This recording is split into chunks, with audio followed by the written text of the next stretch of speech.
Deputy chief whip केवल सिंह पठानिया जी, हमारे IYC के सेक्रेटरी ज्योतिष HM जी, हमारे युवा कांग्रेस के अध्यक्ष जगत सिंह जी, हमारे युवा कांग्रेस से निकले कांग्रेस सरकार में OSD रितेश कपलेट जी, हमारे वाइस प्रेसिडेंट अमित नंदा जी, राहुल जी, अब्दुल खालिद जी, सभी मंच पर विराजमान हमारे युवा साथियों, और आज प्रदेश के विभिन्न क्षेत्रों से आए, ब्लॉक से आए, डिस्ट्रिक्ट से आए युवा कांग्रेस के हमारे प्यारे साथियों, आप जानते हैं कि आज युवा कांग्रेस का ये सम्मेलन जगत सिंह जी ने बुलाया है और मैं मुख्य अतिथि के रूप में आज आपके बीच में आया। मैं कुछ बातें आपसे करना चाहता हूँ। हमारा राजनीतिक जीवन भी स्टूडेंट्स लाइफ से शुरू हुआ, CR बना कॉलेज में, फिर युवा कांग्रेस में जनरल सेक्रेटरी बना, फिर प्रेसिडेंट रहा, MSI का सबसे लंबा में प्रेसिडेंट रहा, युवा कांग्रेस का सबसे लंबा प्रेसिडेंट रहा, प्रदेश कांग्रेस का सबसे लंबा प्रेसिडेंट रहा। फिर इस महान कांग्रेस पार्टी ने जब मैं चौथी बार विधायक बना, मुझे मुख्यमंत्री बनने का मौका मिला। मेरे साथ जैसे केवल सिंह पठानिया जी थे, ये NSA में थे, यूनिवर्सिटी में थे, राजेश धर्मानी, सुरेश कुमार, संजय रतन, अजय स्लंकी, काफी लोग NSA की टीम से निकले और युवा कांग्रेस की सीटें चलते चलते विधायक बने। आज मैं आपके बीच में कुछ बातें करने आया और निश्चित रूप से आप उन बातों को ध्यान से सुनेंगे भी और आने वाले समय में जनता की अदालत में भी बातों को ले जाएंगे। जब छात्र जीवन में आप राजनीति शुरू करते हैं तो उम्मीद कम होती है, आशाएं कम होती है, सरकार की विचारधारा से आप जुड़ते हो। NSA कांग्रेस की विचारधारा जो है कांग्रेस पार्टी से जुड़ी हुई है, सरकार की विचारधारा नहीं होती। तो मैं कांग्रेस पार्टी की विचारधारा से जुड़ा, उस महान कांग्रेस पार्टी की विचारधारा जिसने इस देश की आजादी के लिए संघर्ष किया, और जब यह देश गुलामी की जंजीरों में जकड़ा हुआ था, उस समय किसी ने इस देश को आजादी दिलाई, तो इस देश में कांग्रेस की विचारधारा ने इस देश को आजादी दिलाई। आजाद भारत में जब रोशनी तक नहीं हुआ करती थी, शिक्षा संस्थान तक नहीं हुआ करते थे, हेल्थ सेक्टर नहीं हुआ करते थे, तो पंचवर्षीय योजना प्रथम प्रधानमंत्री पंडित नेहरू जी की सोच से निकली और हिंदुस्तान प्रगति की राह में आगे बढ़ा। अभी जो सरकार है जो अपनी बात करती है, उसकी किसी भी नींव को अगर किसी पार्टी की विचारधारा में रखा तो कांग्रेस पार्टी की विचारधारा में रखा है। चाहे IIM है, IIT है, मेडिकल कॉलेजेस है, एम्स है, ये सब कांग्रेस पार्टी की विचारधारा ने इसकी नींव रखी और इसको आगे बढ़ाया। लेकिन धीरे धीरे राजनीति में स्वरूप बदला, राजनीति का स्वरूप भी बदला, राजनीति तौर से युवा पीढ़ी की विचारधारा की सोच में भी बदलाव है। अब मैं आपको बताना चाहता हूँ, भारतीय जनता पार्टी जब से सत्ता में आई है, 12 साल सत्ता में हुई। मैं हिमाचल प्रदेश के संदर्भ में बात करना चाहता हूँ। हिमाचल प्रदेश में पहले फौज में भर्ती हुआ करती थी। हमारी जनसंख्या 75 लाख है और 75 लाख की जनसंख्या में अगर जनसंख्या के अनुपात के हिसाब से देखो तो देश के सबसे बड़े जो वीर चक्र प्राप्त होते हैं, परमवीर चक्र, वो 4 हिमाचल प्रदेश को मिले। देश के लिए हमेशा से हिमाचल प्रदेश के युवाओं ने बलिदान दिया, त्याग दिया। लेकिन हुआ क्या, यहाँ जो भर्ती होती थी फौज में, उस भर्ती में हिमाचल प्रदेश की संख्या भी कम कर दी गई और फौज की भर्ती की जगह अग्निवीर भर्ती को अमली जामा पहनाया गया। अब क्या है कि अग्निवीर भर्ती के माध्यम से ये 4 साल के लिए लोगों की भर्ती करते और 4 साल बाद बच्चे को रिटायरमेंट करके घर भेज देते हैं। पहले ऐसा नहीं होता था। पहले क्या होता था कि जो फौज में भर्ती हो गया 18 साल की नौकरी के बाद रिटायरमेंट आता था या परमानेंट कमीशन ले लेते थे, और हिमाचल के युवा उसमें बहुत ज्यादा संख्या में लोग जाते थे। लेकिन भारतीय जनता पार्टी ने 12 साल के इतिहास में हमें अग्निवीर दिया और फौज में भर्ती की जो हमारी संख्या होती थी उसको भी कम किया। दूसरा, हमने क्या किया, हमने कहा कि फौज में जब भर्ती कम हुई तो हमने रोजगार के अवसर पैदा करने के लिए पुलिस में भर्ती निरंतर की। पिछले दिनों हमने 1000 पुलिस पदों की भर्ती की, अभी 850 पदों की हम भर्ती कर रहे हैं ताकि युवाओं को रोजगार मिले। इस दृष्टिकोण से हमारी सरकार ने कार्य किया। 3.5 साल पहले जब हिमाचल प्रदेश में कांग्रेस की सरकार बनी, मैंने हमेशा सरकार ने एक बात कही, हम सत्ता में सत्ता सुख के लिए नहीं आए, व्यवस्था परिवर्तन के लिए आए।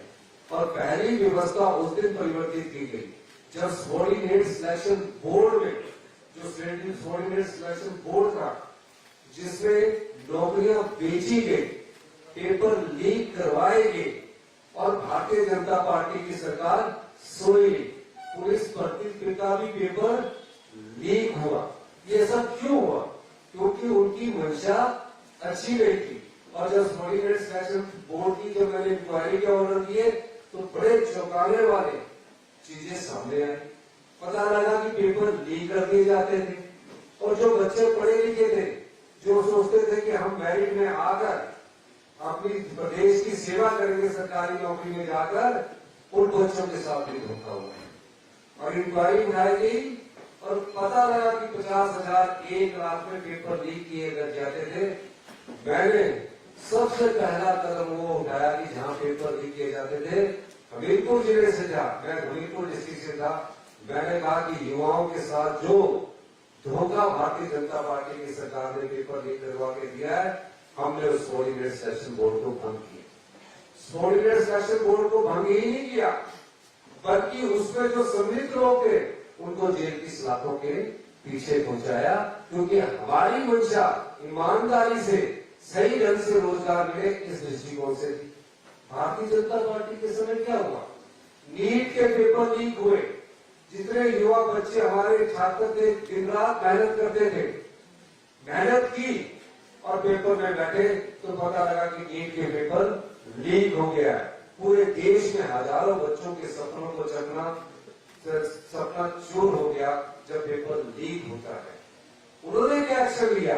उन्होंने कोई एक्शन नहीं लिया। यहाँ तक कि किसी प्रकार की कोई कार्रवाई करना भी उचित नहीं समझा। हमारी सरकार ने एक्शन लिया और हमने कहा कि भविष्य में पेपर लीक ना हो। हमने दोबारा से नया बोर्ड राज्याचार्य नियोग बनाया और राज्याचार्य नियोग में हमने कहा कि कंप्यूटर बेस्ड टेस्ट होगा। अगर कहीं भी पेपर लीक किया गया पाया गया तो वो जेल की सलाखों के पीछे जाएगा। जिस सरकार कांग्रेस पार्टी की सरकार ने ईमानदारी से और पारदर्शिता से सब। भारतीय जनता पार्टी के लोग बार बार कहते थे कि पता नहीं कब पेपर होंगे। आज कौन सी ऐसी जगह है जहाँ पेपर नहीं हो रहे? जेईस की रिक्रूटमेंट हो रही है, वेटरनरी फार्मासिस्ट की रिक्रूटमेंट हो रही है, मेडिकल कॉलेज में डॉक्टरों की रिक्रूटमेंट हो रही है, स्टाफ नर्सेज की रिक्रूटमेंट हो रही है। सीबीएसई स्कूल में जो टीचर लग रहे हैं, teacher physics, teacher English, teacher math, teacher bio, teacher physics, सब टीचर सबकी रिक्रूटमेंट हो रही है। सब क्लरिकल स्टाफ की रिक्रूटमेंट हो रही है हर जगह से। लेकिन एक भी जगह से जहां से पेपर लीक होने की कोई खबर आपके सामने नहीं आ रही है, ताकि हम युवाओं को रोजगार दें। भारतीय जनता पार्टी की सरकार ने पिछले 5 साल में किया।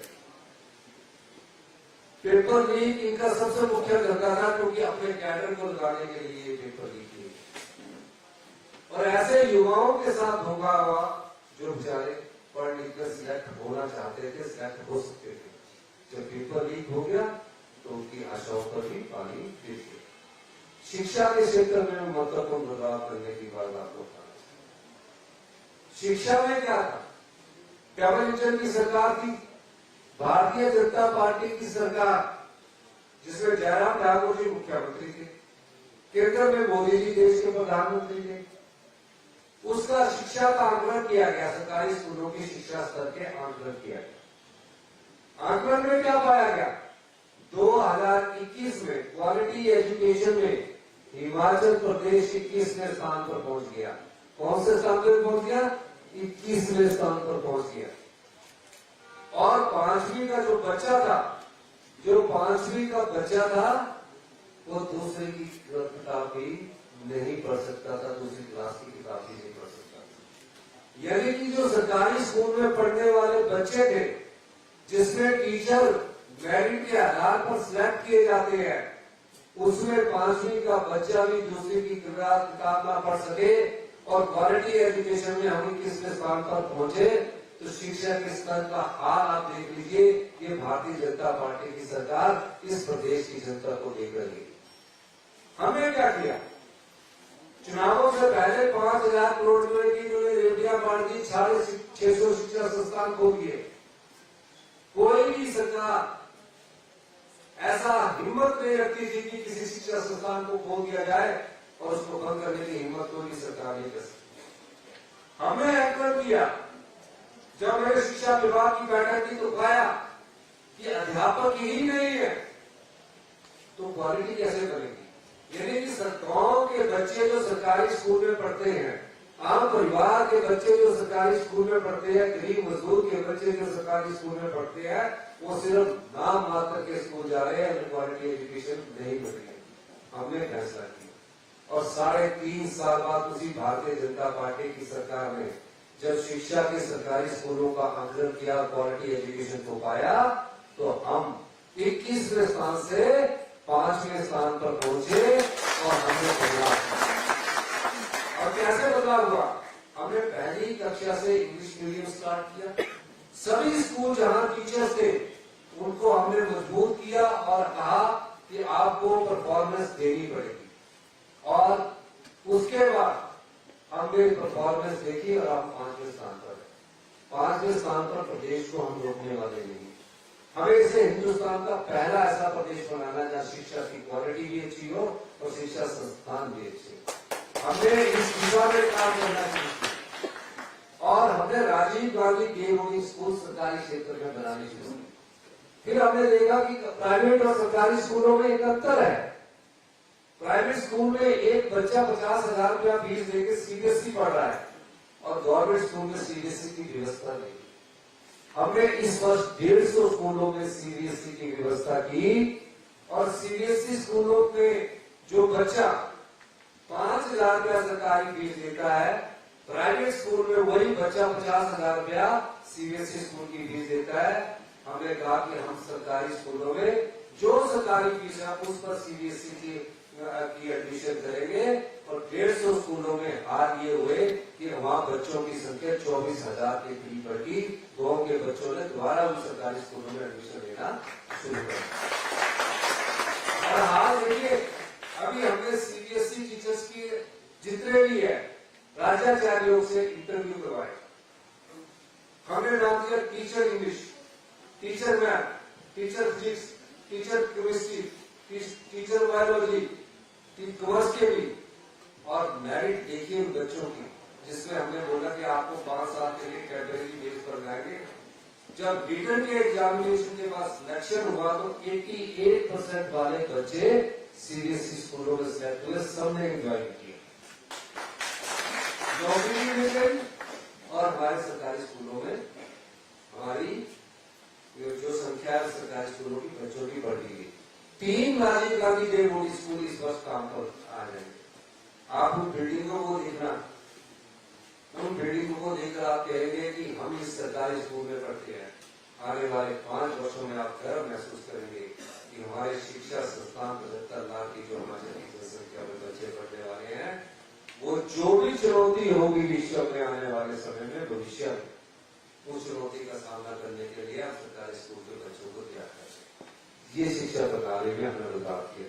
असिस्टेंट प्रोफेसर की नियुक्ति हो रही है, बैच वाइज नियुक्ति हो रही है, पीजीटी मेडिकल की नियुक्ति हो रही है, ये हमने की। फिर हमारी दूसरी प्रायोरिटी हमारी सरकार की हेल्थ सेक्टर की थी। हेल्थ सेक्टर में क्या है? हेल्थ सेक्टर में आप सोचते हैं हम हॉस्पिटल पहुंच गए, हमारा इलाज हो जाएगा, हम ठीक हो जाएंगे, डॉक्टर से बहुत आशा करते हैं, डॉक्टर हमारे बहुत अच्छे हैं। टेक्नोलॉजी किस तरह की थी? पूरे हेल्थ सेक्टर में 1,000 करोड़ रुपए का इलाज हिमाचल की जनता भाग चुकी है। क्यों करवाती है? क्योंकि जब वो थक जाती है, पहले जाती है जनरल हॉस्पिटल में, CSC में, फिर उसके बाद आते हैं आप मेयर चौक में मेडिकल कॉलेज, हमीरपुर चौक में मेडिकल कॉलेज है, फिर उसके बाद ट्रांसफर होके आप आ जाते हैं हमारे IGMC में, सोचते हैं यहाँ के ठीक हो जाए। डायग्नोज ही हो नहीं पाता। क्यों नहीं हो पाता? क्योंकि आपके यहाँ 19 साल पुरानी मशीनें लगी है, यानी MRI मशीन जो सबसे प्रीमियम हॉस्पिटल IGMC था, इंदिरा गांधी मेडिकल कॉलेज था, उसमें 19 साल पुरानी MRI लगी, 15-15 साल पुराने एक्सरे लगे। अब बेचारे डॉक्टर करने वाले अच्छे हैं, लेकिन कितना देखेंगे, कितनी चीजों को देखेंगे। हमने उस व्यवस्था को परिवर्तित किया। मैंने एम्स में जाकर स्टडी किया, जो दिल्ली का एम्स पूरे इंडिया में नंबर 1 है। मैंने फैसला किया कि हम उस तरह की हेल्थ व्यवस्था को हिमाचल प्रदेश के प्रथम चरण में मेडिकल कॉलेज में लागू करें। और आप देखिए, हमने जो मशीन MRI 3 टेस्ला लगी है, जो डायग्नोज करने के लिए लगती है, 4 मशीन होती है, एक एक्सरे हो गया, एक अल्ट्रासाउंड हो गया, एक CT स्कैन हो गया, और उससे अपग्रेडेड वर्जन आपका MRI हो गया। आज जो एम्स दिल्ली में लगी है, PGI में लगी, वो सारी मशीनें हमने IGMC, चंद्रयाना, टाटा, हमीरपुर, मेयर चौक सब जगह लगा दी है। और रोबोटिक सर्जरी एक ऐसी सर्जरी है जो 6 साल पहले मेरी खुद की हुई है, जहां आपका इलाज एक्यूरेसी, प्रिसीजन एक साथ बड़ा अच्छी तरह से किया जा सकता है। उस रोबोटिक सर्जरी को अभी चाहे हरियाणा में भारतीय जनता पार्टी की गवर्नमेंट है, चाहे पंजाब में आम आदमी की पार्टी की गवर्नमेंट है, वो नहीं ला पाए। हमने चारों मेडिकल कॉलेज में, चंद्रयाना, IGMC, मेयर चौक और टाटा में रोबोटिक सर्जरी की शुरुआत की, जो एम्स में लगी है, और उसमें ऑपरेशन हो रही है। एक रोबोटिक सर्जरी से अगर कोई सर्जरी होती है तो उसका प्राइवेट हॉस्पिटल में 4 से 5 लाख रुपया खर्चा आता है। हमने कहा एक रोबोटिक सर्जरी में सरकार को अगर अपने उसके जो खर्चा करना है, तो एक व्यक्ति की सर्जरी करने में 1,25,000 रुपया खर्चा आता है। आज हिमाचल प्रदेश में गरीब आदमी को वो रोबोटिक सर्जरी 50,000 और 30,000 रुपये में मिल रही है। 70,000 की सब्सिडी हिमाचल प्रदेश की सरकार है। उस समय बाद आप देखेंगे कि हिमाचल प्रदेश में हेल्थ सेक्टर सबसे अच्छा हेल्थ सेक्टर होगा, क्योंकि 40 साल पुरानी व्यवस्था को हम बदलाव कर रहे हैं। हम सब लोग गाँव में रहते हैं, हमारे पास कोई दो घर होते हैं, एक शहर में फ्लैट हो जाएगा या मकान हो जाएगा, या हम घर में रहते हैं। 80% हिमाचल प्रदेश की जनता जो है गांव में रहती है। 80% जो हिमाचल की जनसंख्या गांव में रहती है, वह शहरों जैसी सुविधा हमने गांव में अपने आप विकसित की हुई है। शहरों जैसी सुविधा हमने विकसित की है। अब गांव की अर्थव्यवस्था कैसे मजबूत हो? हमने कहा गांव में हमारे पास जो जमीन है वो बहुत कम है। आपको एक चीज और बताना चाहता हूँ कि हिमाचल प्रदेश में जो 100% जो जगह है, अगर हमारे पास 100% जगह जो है, उसमें 68% जगह फॉरेस्ट पर घूमी है, जिस पर आप कुछ नहीं कर सकते। 32% जगह जो है 100 में से 32% में 5% में बड़े बड़े डैम, नदियां बनी है। तो हमारे पास जगह कितनी है? 28% है, जहां हम मछली निवास करते हैं। उन 28% में लोगों के पास कृषि योग्य थोड़ी थोड़ी भूमि। हमने कहा जो प्राकृतिक रूप से खेती करेगा उसका हमने मूल्य, हल्दी जो उगाएगा 150 रुपए किलो कर दिया, मक्की जो उगाएगा 50 रुपए किलो सरकार खरीदेगी, और गेहूं जो है वो 80 रुपए किलो सरकार खरीदेगी, और अदरक 30 रुपए किलो सरकार खरीदेगी। बाकी की जो को हम 80 रुपए किलो खरीदेंगे। ये क्यों? हमें इसका पैसा इतना नहीं मिलेगा, ताकि जो किसान कमा रहा है, जिसका परिवार किसान है, वो चाहे 2 बीघे में भी कमाए, तो उसके घर में कम से कम 2 से 4 लाख रुपए आए। इस दृष्टिकोण से ग्रामीण अर्थव्यवस्था को मजबूत करने में हम आगे बढ़ रहे हैं।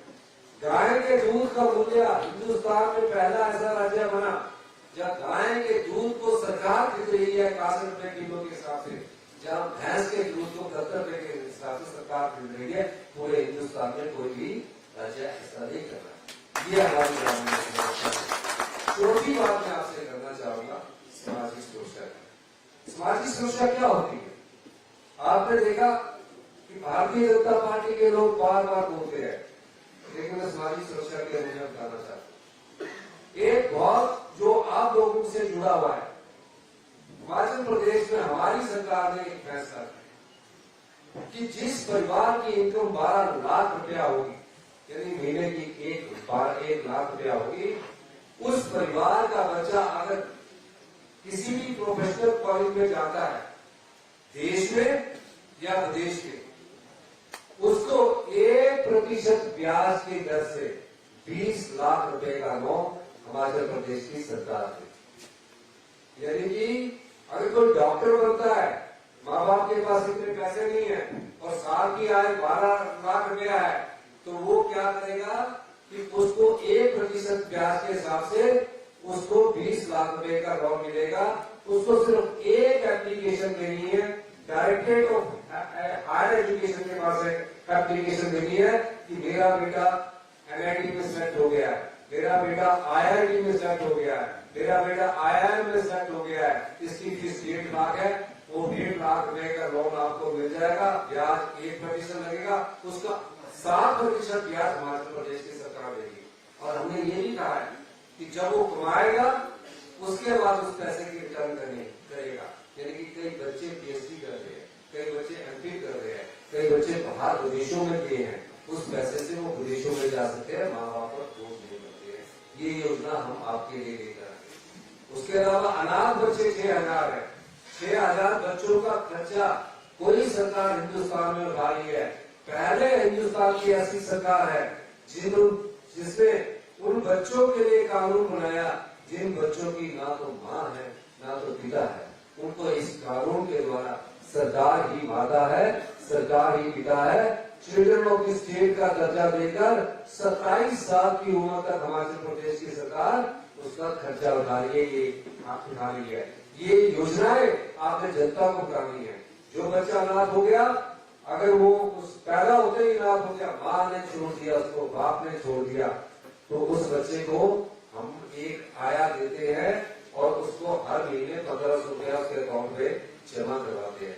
18 साल के ऊपर उस बच्चे को जिस भी कॉलेज में जाएगा उस पढ़ाई का खर्चा देंगे, मेडिकल कॉलेज में जाएगा, प्रोफेशनल कॉलेज में जाएगा, उसका खर्चा देंगे। और जिस तरह अपने बच्चे को माँ बाप पॉकेट मनी के लिए पैसे देते हैं, हिमाचल प्रदेश की सरकार हर महीने उसे 4,000 रुपया पॉकेट मनी के रूप में देती है। वो उसका अधिकार है। ये हिमाचल प्रदेश की सरकार ने हिंदुस्तान का पहला जो कानून है चिल्ड्रन ऑफ द स्टेट के रूप में बनाया, जिसमें सरकार ही माता है, सरकार ही पिता है।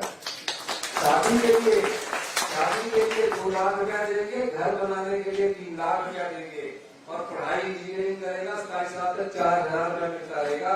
ये उनको जो इस संपदा के जो बनता वो हम देंगे।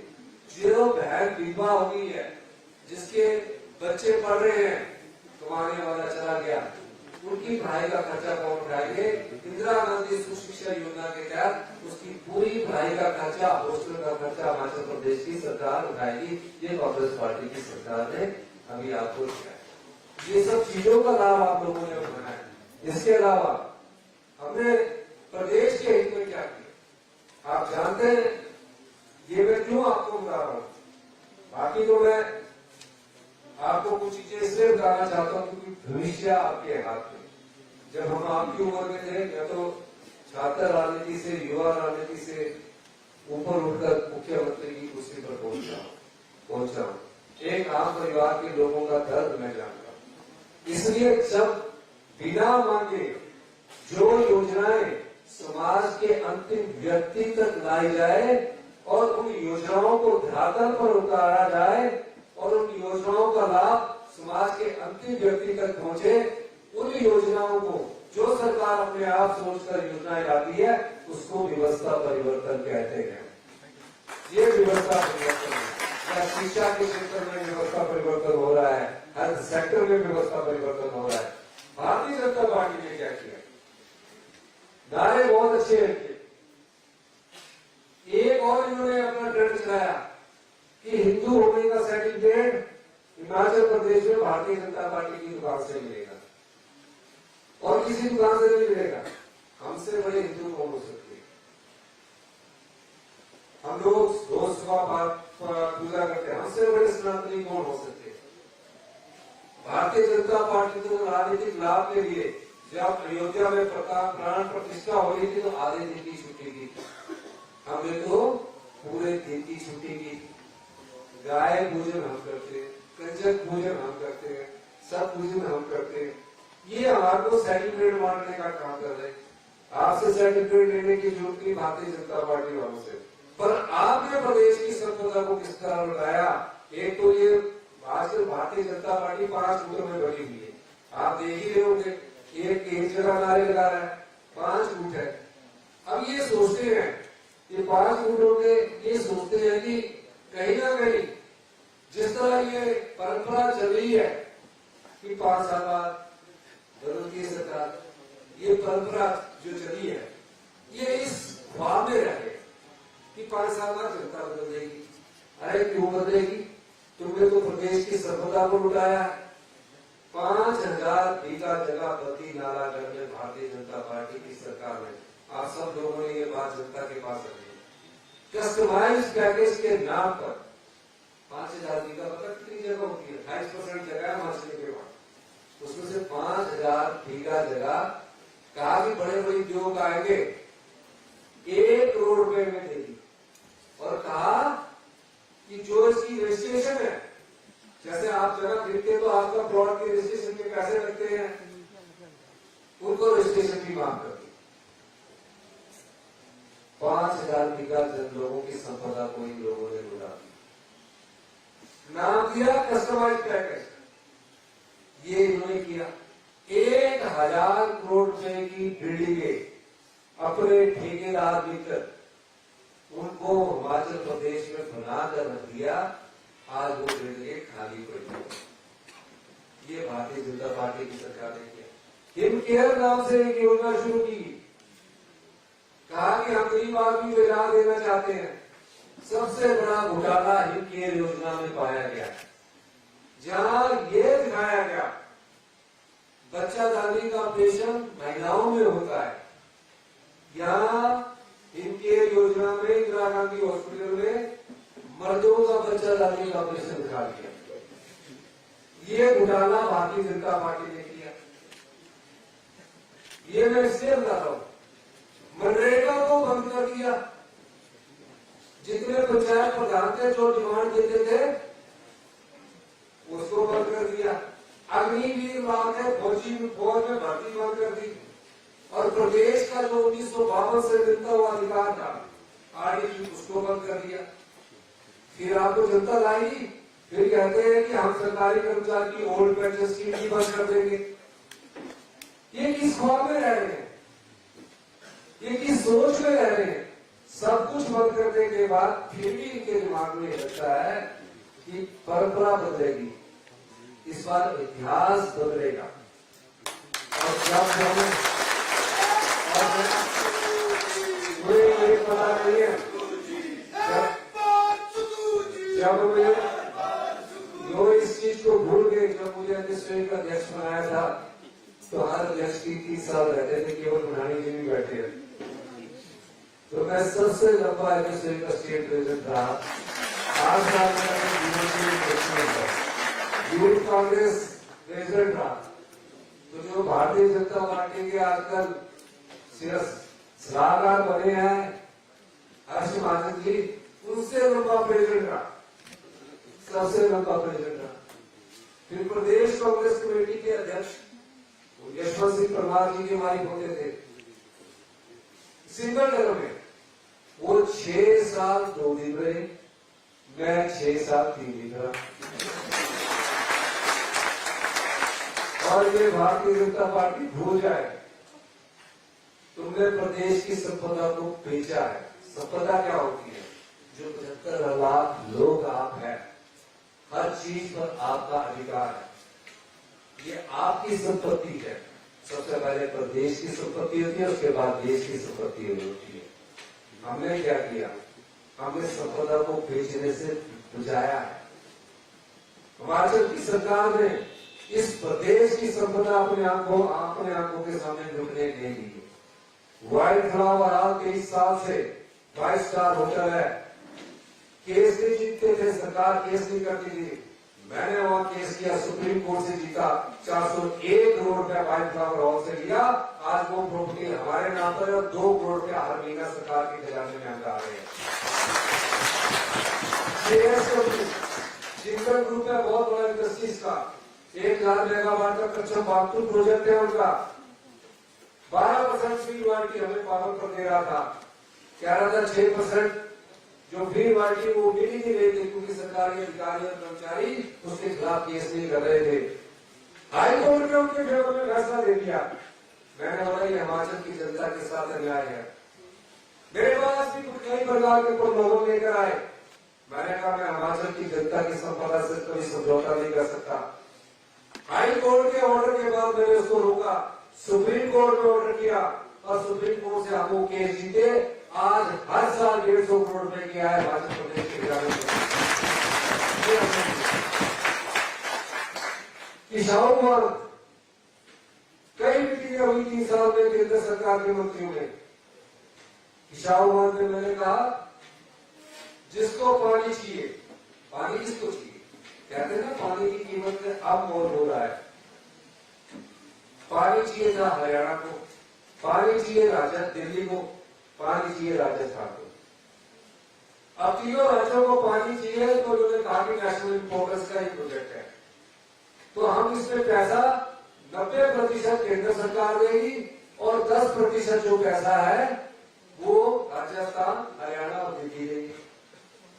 उससे जो बिजली बनेगी, क्योंकि पानी जो उनको चाहिए वो यमुना से चाहिए, यमुना उत्तराखंड और हिमाचल का अधिकार है। उससे जो बिजली बनेगी वो कहते पैसे हिमाचल प्रदेश की सरकार 50% वो वहन करे, वो उत्तराखंड की सरकार 50% और वहन करे। भारतीय जनता पार्टी की सरकार ने समझौता कर दिया बिजली में कि हम बिजली के पैसे देने को तैयार है। हमारी सरकार आई, मैंने कहा कि समझौता नहीं होगा। अधिकारी बोले कि समझौते से पीछे मुकर नहीं सकते। मैंने बोला नहीं, हम मुख्यमंत्री की कुर्सी पर है, प्रदेश की संपदा को रुकने नहीं देंगे। सीआर पाटिल जो वाटर रिसोर्स मिनिस्टर से मीटिंग में मैंने स्पष्ट कहा कि 100% अगर आप पैसा देंगे हम पानी देने को तैयार है। पानी में हम किसी को पैसा नहीं रखना चाहते। हमारी तो संस्कृति है कि घर आए मेहमान को भी हम पानी बनाते हैं, तो हम पानी देना चाहते हैं। होम मिनिस्टर के सामने मीटिंग हुई, कहा कि जब उत्तराखंड और हिमाचल प्रदेश सरकार मान ली थी तो आप इससे पीछे हटने का सवाल नहीं है। मैंने कहा कि मैं जब तक मुख्यमंत्री हूँ मैं ऐसे समझौते पर कभी भी सहमत नहीं हो सकता जहाँ प्रदेश के हित को बेचा जाए। उत्तराखंड की सरकार कुछ न बोल पाई, हमारी बात को सुना गया और 5 साल बाद 600 करोड़ रुपया हमारे को आय के रूप में मिलेगा। 211 मेगावाट ये ताकत होती है सरकार में, ये ताकत आप लोगों के कारण ताकत मिली। और अब मैंने कहा है कि ये समझौता तब लागू होगा अगर बीबीएमबी में जो 15 साल पहले से हमारा एरियर नहीं दिया गया है, उस एरियर में पहली पेशी में दिल्ली सरकार को आके रेटिफाई करे कि हम एरियर देने के लिए तैयार है, तब हम आगे बढ़ेगा और उस एरियर के अधिकार को भी हम देंगे। इससे तकरीबन हमें 4,000 करोड़ रुपए की आय होगी। ये हमारा विचार। पंजाब में कोई नदियां नहीं रहती, बहती नहीं नदियां। 500 नदियां हिमाचल प्रदेश से निकलती है, पंजाब के खेतों को सींचती है। पंजाब को भारतवर्ष का फूड हॉल ऑफ इंडिया कहा जाता है। 500 नदी, सतलुज, ब्यास, यमुना, चनाब, रावी, 500 नदियां हिमाचल से बहती। कोई बहती है पंजाब से? नहीं है। तो हम नॉर्दर्न इंडिया के water board of northern India है। पानी हमारे पास है, पानी बहता हुआ सोना है। जहां 29% फॉरेस्ट हो, 29% फॉरेस्ट हो, हमारे पास 29% डेंस 68% फॉरेस्ट लैंड है। जनरल नॉलेज का भी क्वेश्चन है, याद रखना। हम lungs of the northern India है। इकोलॉजिकल सर्विसेज के रूप में पानी और साफ हवा जो नॉर्दर्न इंडिया चाहे पंजाब है, हरियाणा, राजस्थान है, दिल्ली को, हिमाचल प्रदेश इकोलॉजिकल सर्विसेज के रूप में 90,000 करोड़ रुपए की सर्विसेज हर साल इन प्रदेशों को देता है। और जब आरडीसी बंद की गई, भारतीय जनता पार्टी के किसी ने भी आवाज नहीं उठाई। आरडीसी 1952 से प्रदेश के लोगों को मिलती आ रही थी। ये सरकार का अधिकार नहीं है। 8,000 करोड़ रुपया इस सरकार का, 10,000 करोड़ रुपया इस सरकार का काट दिया गया। हमारी उस सर्विसेज को देखा ही नहीं गया जो हवा और पानी के रूप में उनको मिलती है। अब वक्त आ गया है कि हम इस आवाज को उठाएं इकोलॉजिकल सर्विसेज के रूप में। और हमारी आरडीसी का संविधान के आर्टिकल 275(1) में ये अधिकार दिया गया है। आरडीसी क्या होती है मैं बताना चाहता हूँ। Revenue deficit grant. ये अधिकार दिया गया है कि जिन भी राज्यों की आय नहीं होगी, व्यय ज्यादा होगा, उसके बीच के अंतर के लिए केंद्र सरकार जो टैक्सेस कलेक्ट होता है, चाहे हिमाचल प्रदेश है चाहे पूरे देश में है, उसका कुछ भाग आरडीसी के रूप में उस घाटे को बांटने के लिए देगी। वो बंद कर देगी 70 साल बाद। और उसको बंद करके ये लोग राजनीतिक रोटियां सेकना चाह रहे हैं। कौन बंद करने के लिए जिम्मेवार है? ये भारतीय जनता पार्टी जिम्मेवार है, जो 1952 में संविधान के अधिकार को हमारे रोक दिया गया। इसका कसूरवार कोई और नहीं है। और इस प्रदेश की भारतीय जनता पार्टी उससे ज्यादा जिम्मेवार है कि इनके एमएलए, इनके एमपी केंद्र सरकार के पास नहीं गए और ये नहीं कहा कि ये प्रदेश के अधिकार को मत बंद कीजिए, ये प्रदेश के लोगों का अधिकार है। उन्होंने बंद किया। फिर भी हम इस पर पीछे हटने वाले नहीं। और जब चुनौतियां होती है तो मुझे भी लड़ने का बहुत मजा आता है। हम इस लड़ाई को भी लड़ेंगे। और मैंने कई बार आपसे कहा है कि हम हिमाचल प्रदेश को आत्मनिर्भर बनाएं। अगर ये आरडीसी 2000 इस वर्ष मुझे 10,000 करोड़ रुपया मिल जाती, हम इसी वर्ष आत्मनिर्भर बन जाते। लेकिन उन्होंने काटा, क्योंकि उम्मीद नहीं थी। फिर भी हम अपनी ठोस नीतियों के द्वारा प्रदेश की अर्थव्यवस्था को मजबूती से आगे बढ़ा रहे हैं। और निश्चित रूप से 2027 में हम आत्मनिर्भर की दिशा में कदम बढ़ते जा रहे हैं। 2027 में प्रदेश में को आत्मनिर्भर बनाएंगे, ये हमारा संकल्प है। और 2032 में जो मैं आज कह रहा हूँ, मीडिया वाले तो रिकॉर्ड कर रहे होंगे, करना 2032 में हिमाचल प्रदेश हिंदुस्तान का सबसे समृद्धशाली और अमीर राज्य होगा। क्या हिमाचली जाकर ये बोलेंगे? क्या हिमाचली जाकर जहाँ कहानी बोलते हैं, हिमाचली जाकर गर्व से सीना करके बोलेंगे कि हम उस प्रदेश से आते हैं जो हिंदुस्तान का सबसे समृद्धशाली प्रदेश है। आप आए बढ़ेंगे, ये मैं कहना चाहता हूँ। क्योंकि जो हमारे अधिकार है, उन अधिकारों की लड़ाई हम लड़ रहे हैं। और उस अधिकार की अभी लड़ाई पहली हमें इशाऊ बांध के रूप में जीती है। दूसरी लड़ाई बीबीएमपी में जो हमारा शेर है उसको जीतेंगे, विशाल प्रोजेक्ट लेंगे और अपने जो बिजली के प्रोजेक्ट है उन पर हम आगे बढ़ेंगे। ये मैं आपको कहना चाहता हूँ। आप युवा कांग्रेस से है क्योंकि मैं आपकी विचारधारा से निकला हूँ, आपकी भावनाओं को समझता हूँ। हर एक माँ बाप की इच्छा होती है, जैसे हमारे भी माँ बाप की इच्छा थी कि कहीं सरकारी नौकरी कर लो, अच्छी तरह नौकरी कर लो। नेता बनने की इच्छा बहुत कम होती है, लेकिन हमने नेता बनने की इच्छा थी तो हम यूनिवर्सिटी में काफी साल रहे, लॉ किया, फिर उसके बाद सोचा कि नेता बनेंगे, नेता बन गए। कभी सोचा भी नहीं था कि मुख्यमंत्री की कुर्सी पर पहुंचेंगे, क्योंकि आप जैसे परिवार से निकलकर मुख्यमंत्री की कुर्सी पर पहुंचना भी एक बड़ा कदम होता है। तो मैं आप जैसे परिवारों से उठा, तो आपका दर्द मैं जानता हूँ, आपकी पीड़ा मैं जानता हूँ। जितने भी हमारे डिस्ट्रिक्ट के प्रेसिडेंट है, जो भी आप लिस्ट देंगे, उनको हम ग्रेवेंसेस और दूसरी जो बोर्ड की मीटिंग होगी उसमें हम आपको सब, जो हम बोर्ड ऑफ डायरेक्टर में सारे लोग नहीं आ पाएंगे, लेकिन कुछ होंगे फिर उनको भी हम उसको डालेंगे।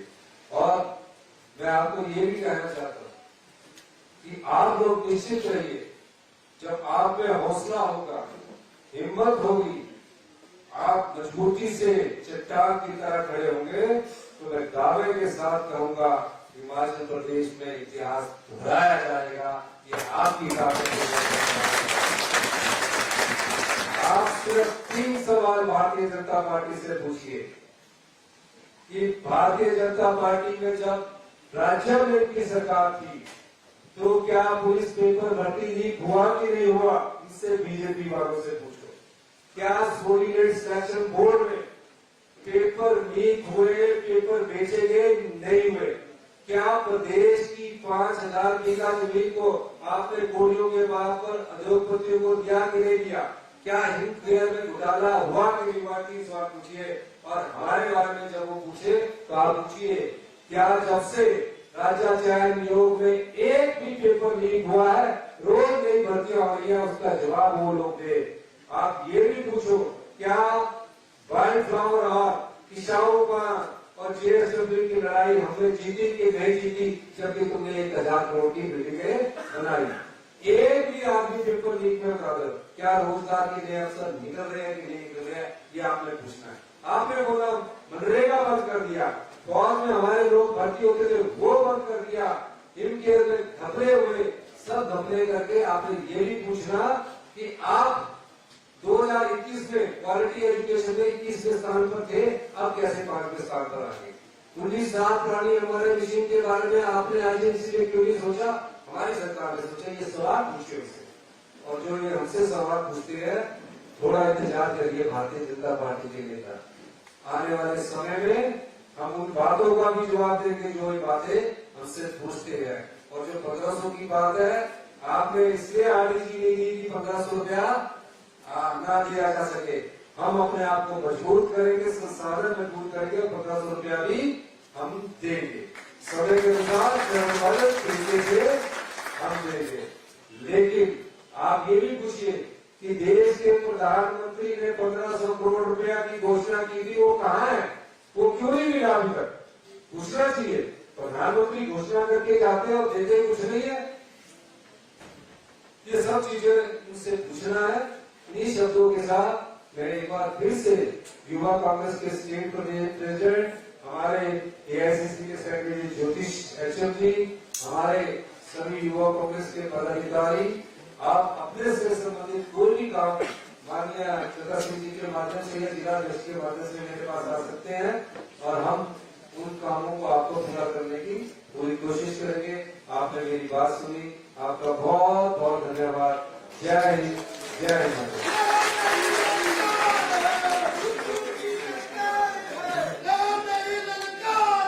ये जो नीट में हमारे 21 बच्चे मरे, जिस प्रकार की भारतीय जनता पार्टी की सरकार में पेपर लीक हुए, उसके लिए हम सब लोग 2 मिनट का मौन